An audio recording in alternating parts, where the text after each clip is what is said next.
अस्सलाम वालेकुम दोस्तों, मेरा नाम अरसलान खान है। आज हम दो चीज़ों के ऊपर बात करेंगे, डीपर्सनलाइजेशन और डी रियलाइजेशन के ऊपर। मेरे बहुत प्यारे भाई हैं शमरेज़ भाई, उन्होंने कहा इसको ज़रा थोड़ा सा एक्सप्लेन कर दूं। और भी बहुत से लोग हैं जो इससे जूझ रहे हैं, उनको इसका आइडिया नहीं है कि वो बेसिकली इस चीज़ से जूझ रहे हैं, डी रियलाइजेशन और डीपर्सनलाइजेशन से।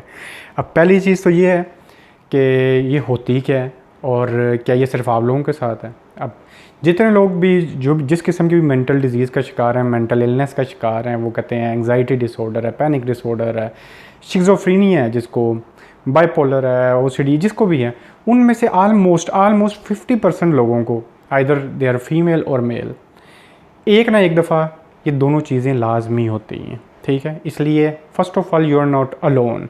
अब ये दोनों चीज़ें होती क्या हैं? डीपर्सनलाइजेशन नाम से ज़ाहिर होता है कि इसके अंदर जो है ना, आप एज अ पर्सन अपने आप से डीटैच हो जाते हैं। ठीक है, आप अपनी पर्सनैलिटी से डीटैच हो जाते हैं, आप अपनी बॉडी से डीटैच हो जाते हैं, आप अपनी लाइफ से डीटैच हो जाते हैं, अपने होल थिंकिंग प्रोसेस से ही डीटैच हो जाते हैं। डीटैच मीन अलग हो जाते हैं। ठीक है, आप ऐसे लग रहा होता है कि आप साइड पे खड़े होकर अपनी ज़िंदगी को जीता देख रहे हैं और sometimes you feel you have no control over it. ठीक है, तो ये डीपर्सनलाइजेशन होती है जिसमें आप अपनी बॉडी, अपने माइंड प्रोसेस से ही डीटैच हो जाते हो, अलग हो जाते हो। इसी तरह डी रियलाइजेशन के अंदर ऐसे होता है कि आपको रियलिटी का ही नहीं आइडिया होता। ठीक है आपको हर चीज़ ऐसे लगता है जैसे आप पता नहीं ख्वाब देख रहे हो, अनरियल लग रही होती हैं चीज़ें, अजीब सी लग रही होती हैं, ख्वाबनुमा लग रही होती हैं, फोगी लग रही होती हैं। ठीक है, कुछ भी आपको हकीकी नहीं लग रहा होता। तो ये डी रियलाइजेशन होती है। ये दोनों चीज़ें जो हैं, ठीक है, अब ये होती क्यों है इंसान के साथ? क्या ये कोई मतलब, अब पहली चीज़ तो ये है कि इसके लिए कोई स्पेसिफिक मेडिसिन फ़िलहाल नहीं है। और वो क्यों नहीं है, उसकी भी एक वजह है।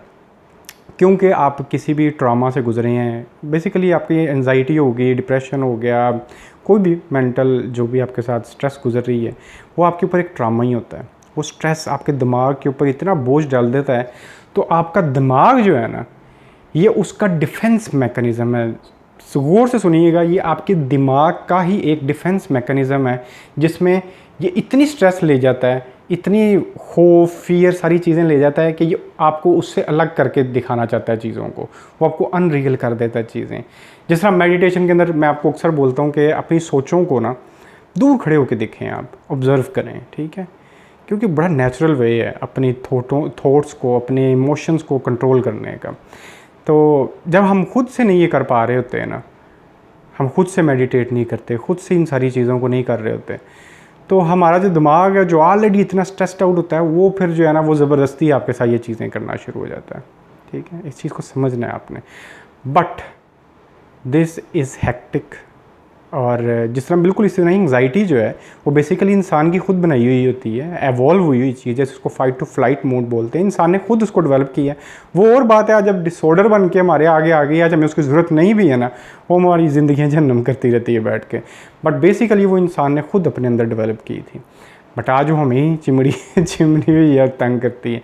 बिल्कुल इसी तरह डी रियलाइजेशन हो जाए, डीपर्सनलाइजेशन हो जाए, ये हमारी बॉडी, हमारा जो हमारा दिमाग है, ब्रेन है, ये उसका डिफेंस मैकेनिज़्म है। ठीक है, ये आपको उस ट्रॉमा से निकालने के लिए ना इस तरह कर देता है, आपकी लाइफ के साथ चीज़ें डिफरेंटली दिखाना शुरू कर देता है, डीटैच कर देता है कि इनसे अलग हो के देखो, इसको एज अ मैसेज समझें आप। ठीक है, अब मैंने जैसे बोला कि इसकी कोई स्पेसिफिक मेडिसिन नहीं है, बट अगर आप एंटी डिप्रेसेंट्स कोई ले रहे हैं, कोई SSRIs ले रहे हैं, SSRIs ले रहे हैं, या कहते हैं इवन समथिंग बेंजो ले लेते हो कोई, तो आपको थोड़ी देर के लिए सुकून हो जाता है।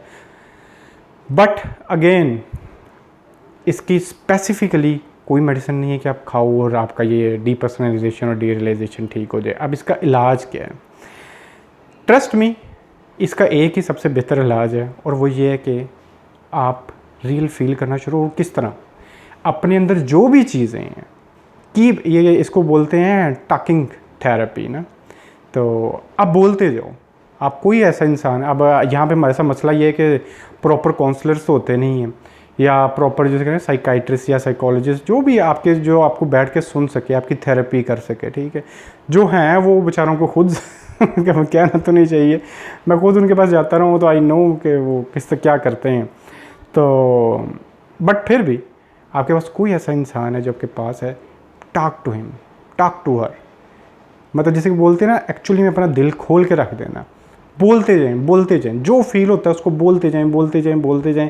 ये आपके अंदर का वो ट्रॉमा जो सब कुछ भरा हुआ होता है ना, वो जैसे ही नीचे आना शुरू होता है ना, आपकी ये डीपर्सनलाइजेशन और डी रियलाइजेशन, ये दोनों चीज़ें जो है ना, ये काबू में आना शुरू हो जाती हैं। माइंड को फिर ज़रूरत नहीं होती, क्योंकि माइंड जो उसको अपने अंदर से निकालना होता है ना, वो बातों के ज़रिए निकालता जाता है, उस पर बोझ नहीं रहता। ठीक है, तो इसका सबसे ईजी और सबसे बेहतर हल यही है कि कीप ऑन टॉकिंग।